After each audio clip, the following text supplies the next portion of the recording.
Hi all, Dave here. Welcome to another video. In this video I'm going to be looking at the Gumball Analogy, what's good and what's solid about it, and where people kind of overreach with what it does.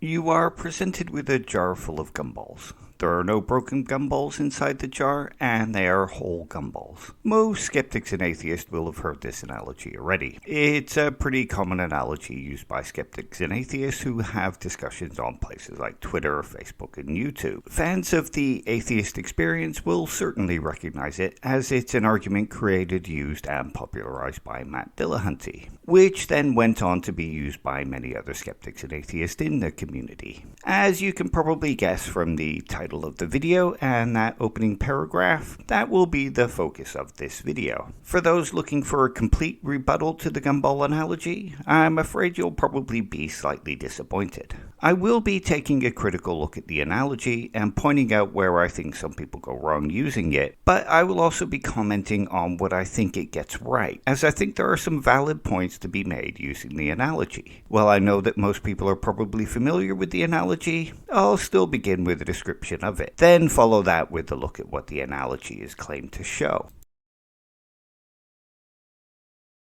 As stated at the very beginning of the video, you are presented with a jar full of gumballs. Inside the jar there are only whole gumballs. The jar is packed to the top with these gumballs. The only thing that we can know about the jar of gumballs is what we can see. We have no way of knowing how many gumballs there are in the jar, at least not without opening it up and counting them. There is one thing we can tell though. There will be an odd or an even number of gumballs. With all of the gumballs being whole, there can be no fractions involved, only whole numbers. This means that it must be odd or even, because whole numbers are odd and even. So the question asked to us is, are there an odd number of gumballs in the jar or an even number? The analogy is intended to show a few different ideas. One of the first things that it's intended to show is the idea of the burden of proof. We cannot know how many gumballs are in the jar, nor can we know whether the number of gumballs is odd or even. As stated previously, we must open up the jar and count them to get this information, showing that proof is needed in order to support any claim about the state of the number of gumballs. Both how many are in there and whether there is an odd or even number in there. Another focus of the analogy is belief states. There are several things about belief states that the analogy is used to argue for. One thing that is intended to be shown is that we should proportion our beliefs according to the evidence. If we consider what we can know about the jar just by looking at it, then the only thing we seem to be justified believing is that there is an odd or even number of gumballs. This is something we can reason about the jar based simply on how numbers work, and does not necessarily need empirical evidence to support. Any other beliefs about the state of affairs concerning the number of gumballs appear to need empirical support in order to be reasonable. The analogy also intends to show that belief states are binary, meaning that someone either believes something or does not believe that something. You either believe the gumballs are an odd number, or you do not believe it is an odd number. The same when it comes to belief about whether it is an even number. The statement there is an odd number of gumballs in the jar is a proposition and can only be true or false. The statement I believe the number of gumballs is odd is a proposition about your belief state. And just as with the number of gumballs is odd, this proposition too can only be true or false. In both examples of the proposition, there is no middle ground. It can only be true or false, just as the number of gumballs can only be odd or even. To argue for a middle ground would be to break the law of excluded middle. The same can be said for the statement, there is an even number of gumballs in the jar, and I believe there is an even number of gumballs in the jar. It also intends to show that not believing one proposition does not mean that you believe the opposite proposition. Not believing that there is an even number of gumballs in the jar does not automatically mean that you believe there is an odd number of gumballs in the jar, which certainly does seem to be the case. It is possible to not believe both propositions describing the oddness or evenness of the gumballs in the jar. So while there may be no middle ground when it comes to believing they are odd or believing they are even, there is a middle ground of not believing either. There may be other things that the analogy intends to show, but these are the things I most commonly hear attributed to it, from atheists and skeptics, as well as when I've heard Matt Dillahunty speak about it. So these are the main things I will focus on. Let's begin first with the analogy's representation of the burden of proof. I'm currently working on a script doing a deep dive into the ideas about the burden of proof, so I'll save a more detailed explanation for that. For this video, I'll just focus on what the analogy represents. As stated earlier, when it comes to what we can know about the number of gumballs, there is very little. We cannot know the number of gumballs in the jar, nor can we know whether that number is odd or even. At best, we could make a guess. This means that any claim we make about the number of gumballs is at best a guess. It would also be a guess that is not based on any evidence. Therefore, if we want to be good skeptics, we should withhold belief in any claim made about the number of gumballs in the jar. Why would wanting to be a skeptic imply that? This can best be summed up by a statement popularized by Matt Dillahunty. I want to believe as many true things as possible, and as few false things as possible. The statement represents, at least in part, the motivation of many skeptics. The desire to avoid believing false things, the desire to avoid falling for scams, and that kind of thing also plays a part. Of course, there can be, and will be, other motivations when it comes to particular individuals. This statement describes the motivation of skepticism as well. At least a certain kind of skepticism. Radical skepticism is a different matter, but the average skeptic and atheist is not working from radical skepticism, but a more general skepticism. So, in my opinion, the Gumball analogy can work pretty well as an analogy for showing the burden of proof and skepticism. There is one thing that should be avoided when arguing this, though. The analogy does not show that only empirical evidence can suffice as evidence. Only that empirical evidence is necessary before we should accept or believe certain claims. The idea that we can discover that there is either an odd or even number of gumballs in the jar through reason alone shows that there are things that we can deduce without empirical evidence. Plus, if the analogy is intended to be used as evidence for skepticism, or for beliefs being binary, or for atheism meaning a particular thing, then the Gumball analogy is evidence that arguments and analogies can be considered evidence for certain things.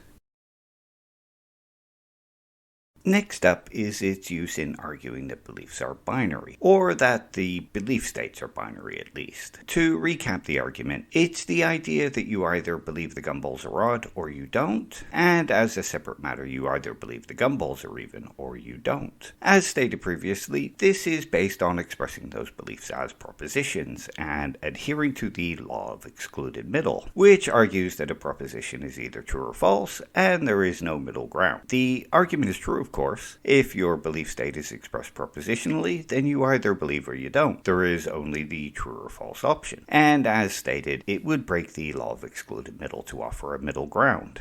So it seems reasonable to accept this argument. However, this argument ignores certain things when it comes to belief. Things that the analogy actually goes on to argue while ignoring them for this part. The reason that the analogy ignores these ideas is it is because it is being used to support a very specific claim. That specific claim being that you are either a theist or you are an atheist. You either believe God exists and are therefore a theist, or you do not believe and are therefore an atheist. Which this argument seems to support. Job done, right? Well, no, unfortunately not. This argument might support how an individual is using the terms, or give some explanation of why they are using the terms this way. However, it does not support that there is a fact of the matter regarding the term atheism. It does not support that there is a fact of the matter that atheism must be used this way, any more than citing a dictionary supports that there is a fact of the matter that atheism must be used a certain way. We'll look at this in more detail later, but for now let's return to the ideas that beliefs are binary and there is no middle ground. So are beliefs only binary?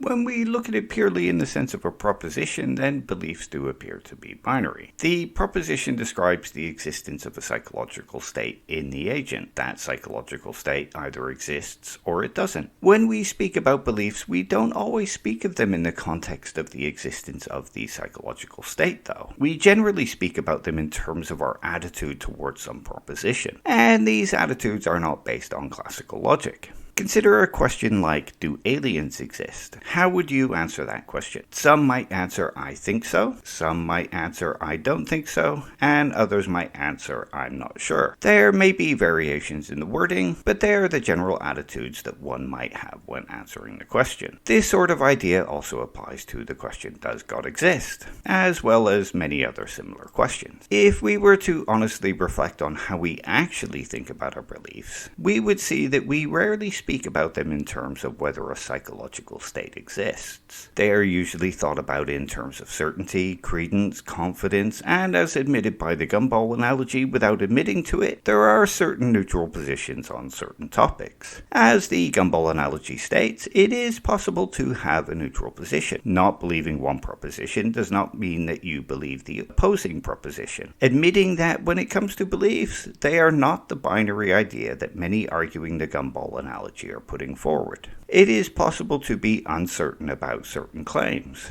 And this includes the claim of God's existence. If the Gumball Analogy is applied to belief in God, it becomes obvious that it is possible to be neutral on the position of God's existence.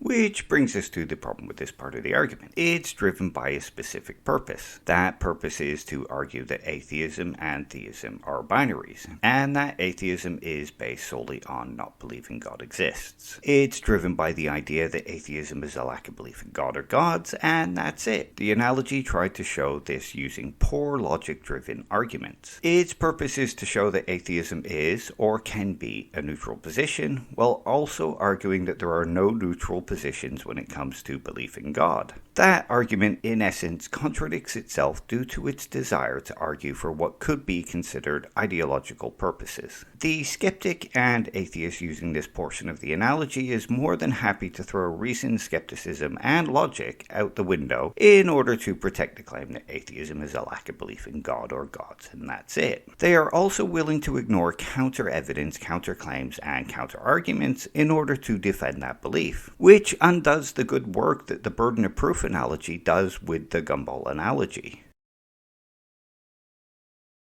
It's here that the analogy breaks down and fails, and there really is no need for it. Using the analogy to argue for anything about what atheism must mean will always fail, as will any other argument for why atheism must mean a certain thing, regardless of what meaning is being put forward, which causes what is, or at least could be, a good and helpful analogy to break down, and it weakens it. Using this analogy to argue for what atheism must mean also promotes bad skepticism, which again is in opposition to its use for promoting good skepticism, undoing the good work that its promotion of skepticism does. One thing it does highlight, though, is that some skeptics and atheists are no less susceptible to starting with a conclusion and then forming evidence to support it. The position that atheism is a lack of belief in God or gods, and that's it, is assumed, and then the analogy is used to support it, as well as the idea that there are no neutral positions when it comes to belief. You either believe or you don't. Both of these things are assumed before the argument, and the argument tailored to those conclusions. Something that not only skeptics and atheists criticize in those outside of our circles, but promote avoiding within our circles. Again, undoing the good work the analogy does when promoting the idea of the burden of proof. There really is no need for it either. Words work in such a way that different groups can use words and terms differently. If someone wants to identify as an atheist and make that identity someone that lacks a belief in God or gods, then they really are free to do so. Will there be others that argue against this usage? Of course there will. That's simply par for the course. Will there be people that argue that there are better ways of using the term atheist? Of course there will. The Gumball Analogy can also be used to argue for those better ways of using the term atheist, just as it is used for the idea that lack of belief is the definition of atheism. However, none of those arguments have any kind of authority over how the term must be used. There simply is no authority on how the word must be used, except in a contextual sense. A card for my video, Atheism, A Tale of Two Usages, should be popping up somewhere right about now. That video goes into detail about why there is no such thing as a one true definition definition of atheism, as well as why there cannot be such a thing as a one true definition of atheism, unless one wants to promote the idea as a form of dogma, which is not something that atheists and skeptics should be doing, something I would imagine that most skeptics and atheists would agree with, and I often see them arguing against. So, to conclude, I would argue that the Gumball analogy is definitely useful, and you can make some good arguments using the analogies embedded within it. The problem comes when people try to extend that beyond what the Gumball analogy can be argued for. It comes when people use it to try to argue for what atheism must mean, or how the word must be used, or when it is used to argue the idea that beliefs are binary and there is no middle ground when it comes to belief. Doing so ignores how beliefs actually work when it comes to claims and propositions, and does so in the face of evidence on how they work when it comes to claims and propositions. It puts dogma before good reasoning, something that goes against good skepticism. It should be important for a skeptic to remember something mentioned by David Hume, that we ought to proportion our beliefs to the evidence. By clinging on to certain ideas and arguments that the Gumball analogy is used to promote, the skeptic and atheist is not proportioning their belief to the evidence. Instead, they are proportioning the evidence to their belief. They are also willing to throw their skepticism out the window in favor of that belief. And if the idea of the Gumball analogy is to promote good skepticism and the burden of proof, then these arguments should be dropped, as they most certainly are not supported by the Gumball analogy. There is obviously much more that could be said about the ideas here, but I'm trying to do my best to keep the length of my videos down. This video does hopefully give some idea of where and why the analogy breaks down, at least in how it's used by many atheists and skeptics, which is a shame in my opinion, as there are some strong ideas and arguments that can be made from it. The problem comes from overreach by the wielder of the analogy. Thanks for listening. Hopefully there has been some food for thought here. Don't forget to check out my video Atheism, A Tale of Two Usages for why arguments about what atheism and atheists must mean are non-starter arguments. It also discusses why I think these arguments are not only pointless but harmful to good skepticism and the atheist community in general. See you soon. Take care all.